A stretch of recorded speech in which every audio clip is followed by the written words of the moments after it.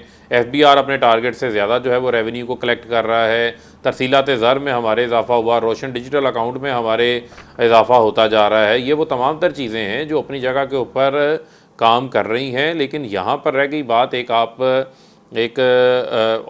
جہاں تک رہ گئی بات وفاقی وزیر ہونے کی حیثیت میں، وہ الٹیمیٹلی جب تک یہ آئینی مرحلہ جو ہے ان کا مکمل ہو جاتا ہے تو وہ وفاقی وزیر بھی بن جائیں گے، لیکن بطور مشیر خزانہ بھی تو وہ کام کر رہے ہیں نا، وہ کام جاری رکھیں گے اپنا، پالیسیز تو وہی ہیں جو انہوں نے لے کے چلنی ہیں۔